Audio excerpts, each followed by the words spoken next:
Assalamualaikum warahmatullahi wabarakatuh. Oke Mbak, di video kali ini kita akan bahas lagi sebuah materi trading atau cara tepatnya bagaimana cara kita melakukan entry posisi yang bagus. Nah, mungkin teman-teman sering melihat Simbah itu cuman analisa pakai 2 time frame saja. Setelah itu langsung cekrek cekrek cekrek entry, udah selesai. Kok kelihatannya simpel banget, Mbah? Sebenarnya kalau teman-teman sudah memahami 3 konsep yang akan Simbah bahas di video ini, itu sebenarnya teman-teman juga bisa trading secara simpel. Yang penting risknya itu dijaga. Yang pertama, yang perlu teman-teman ketahui adalah melihat arah structure marketnya.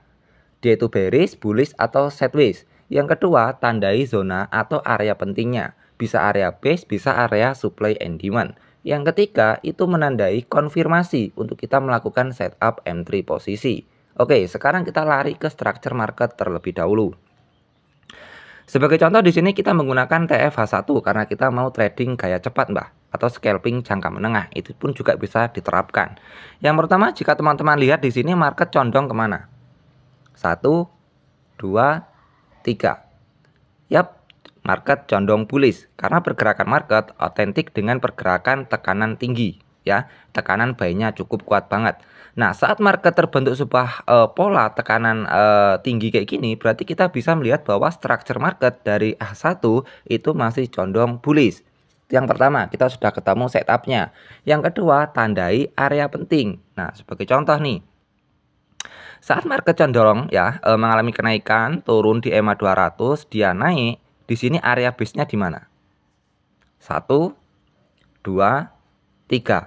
Udah ketemu belum? Yap, area base-nya di sebelah sini, Mbak. Ini jika di TF yang lebih besar, ini merupakan area base. Tetapi jika di TF H1, ini merupakan demand area. Ya, nah, jadi zona ini merupakan zona pentingnya. Setelah kita tahu zona pentingnya, dan market condong mengalami kenaikan, maka kita bisa cari yang ketiga, yaitu setup konfirmasi candle. Konfirmasi candle ini bisa menggunakan IB atau apa namanya, engulfing candle ya, atau initial break, atau bisa juga menggunakan dominant break, atau bisa juga menggunakan CB1. Cara mencari konfirmasinya, kalian turunin di TF M5. Kita klik turunin ke M5. Setelah kita tahu yang pertama structure marketnya kemana, tekanannya naik, ya, tekanannya naik, berarti konfirmasi besar bahwa market itu akan condong mengalami kenaikan. Yang kedua, kalian sudah menandai zona pentingnya atau area supply and demand-nya.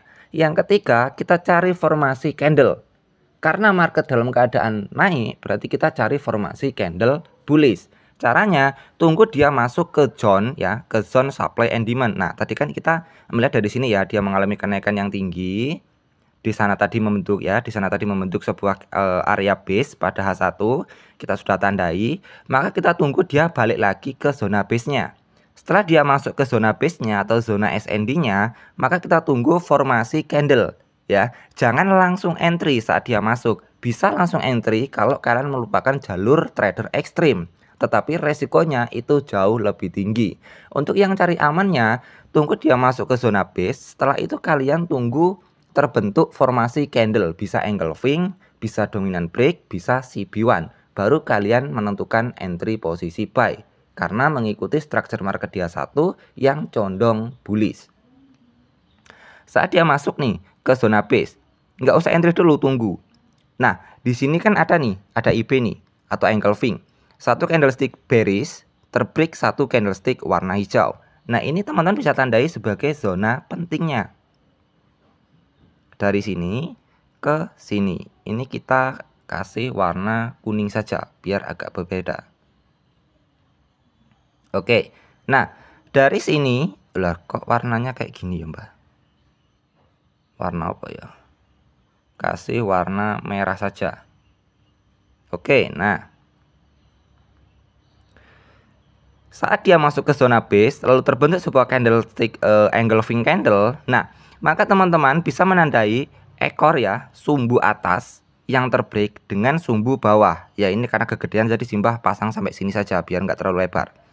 Nah, entry-nya di mana? Saat dia sudah close break pada IB ya. Saat dia sudah close break, tunggu dia retest, masuk dulu ke zona base yang teman-teman tandai tadi, baru kalian di sini bisa entry posisi buy. ya. Jadi saat harga naik itu tergantung kalian mau TP di mana. Bisa TP pada zona base atau bisa menggunakan RR 1/2 tergantung risk yang teman-teman gunakan. Lalu setelah teman-teman TP ya tunggu lagi dia masuk ke zone base lagi. Saat dia masuk ke zona base lagi, tunggu saat ada pembentukan formasi candle bullish lagi. Ini tak hapus bentar. Dia turun, nah di sini membentuk sebuah IP ya, tapi dia nggak sanggup break, berarti ini kita belum entry. Dia turun lagi, nah di sini dia membentuk sebuah IP lagi nih, berarti kita di sini bisa entry. Kita tandai lagi. Nah, ini merupakan candle IP mbak. Satu candlestick merah bearish terbreak oleh satu candlestick warna hijau. Nah, di sini kita tunggu dia close ya. Saat dia close kita tunggu dia masuk dulu ke zona base-nya. Saat dia masuk ke zona base seperti ini, barulah kita entry buy posisi. Harga condong mengalami kenaikan. Setelah itu kita tunggu lagi saat harga masuk lagi ke zona base. Saat dia masuk ke zona base kita tunggu ada formasi candle lagi. Ini ada bearish, terbreak enggak terbreak. Muncul satu candlestick base ya, area base. Terbreak enggak terbreak. Nah, berarti ini mewakili ya candlestick yang sebelah sini itu terbreak oleh 1 2 3 candle. Berarti ini masuk ke kategori dominan break buy. Maka kita bisa tandai zonanya. Nah, karena zona yang setelah terbentuknya IP ya, ini kan IP bearish yang kita tandai. Tapi di sini dia nggak sanggup melakukan break. Kalau ini hijau, yang candlestick kecil ini hijau, kita bisa marking dari sini, dari ujung candlestick yang pertama ya ke sini. Tetapi karena di sini dia terbentuk sebuah candlestick warna merah kecepit, lalu disusul oleh candlestick hijau, maka base yang kita gunakan adalah base di atas IB. Ini IB, ini base. Berarti yang kita gunakan adalah base di atas IB, ya Mbak ya. Jadi yang kita marking itu yang di atasnya. Nah, yang ini adalah area penting yang kita marking. Kenapa? Karena zona yang ini ya, zona yang ini sudah terbreak ya. Ini terbreak kalau maksudnya gini. Kalau yang terbreak itu 1 2 3 candle bullish ya, itu yang kita marking dari sini ke sini ya. Dari sini, aduh. Ini mana sini? Nah, dari sini ke sini. Jika ini yang candlestick merah ini merupakan candlestick hijau. Tetapi karena yang candlestick ini merupakan candlestick merah ya, maka dari sini ini ditransfer bah. Dari candlestick merah ini lari ke sini sebagai zona pentingnya. Jadi nah, candlestick inilah yang kita gunakan ya sebagai zona base-nya. Jadi 1 2 3, 1 2 3 terbreak, berarti ini dominan break buy. Nah, saat dia sudah close, maka kita bisa tunggu entry pada zone yang sebelah sini dan harga condong mengalami kenaikan. Lalu kita keluarnya di mana, Mbak? Keluarnya nanti saat zona base ini nanti terbreak secara sempurna, ya. Terbreak total, lalu dia membuat kenaikan, retest. Nah, saat dia retest membuat dominan break sell, baru kita bisa keluar entry sell, jangan entry buy lagi. Karena selagi zona ini masih belum sanggup terjebol, maka masih ada potensi untuk harga misalkan balik lagi dia akan condong naik lagi seperti itu. Dari sampai sini paham Mbak ya? Untuk cara entry posisi menggunakan dua time frame saja yang enggak terlalu rumit-rumit. Jadi karena Simba juga itu lebih suka analisa yang sederhana dan juga simple daripada yang aneh-aneh. Cukup kita menggunakan konfirmasi dari H1 saja kita sudah bisa melakukan entry posisi. Jadi ini tak ulangi lagi. Yang perlu teman-teman ingat adalah yang pertama lihat structure market pada H1. Yang kedua langsung tandai zona base-nya atau area pentingnya.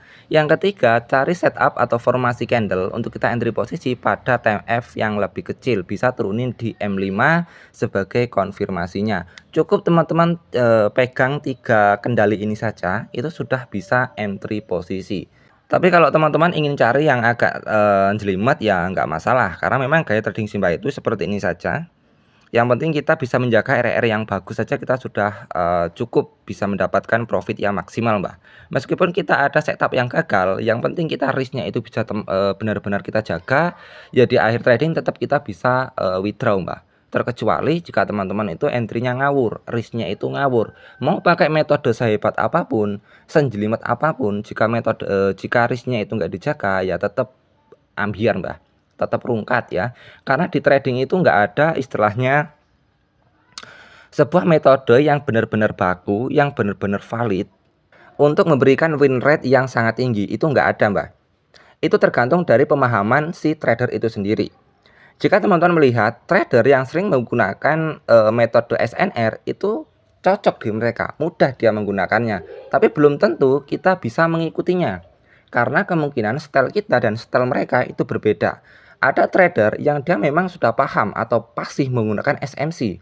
Dia trading menggunakan metode SMC terus dan dia bisa profit besar-besaran. Tetapi belum tentu kita juga bisa mengikuti dia karena gaya trading kita itu belum tentu cocok, ya. Lalu selanjutnya trader yang khusus hanya menggunakan SND atau supply and demand.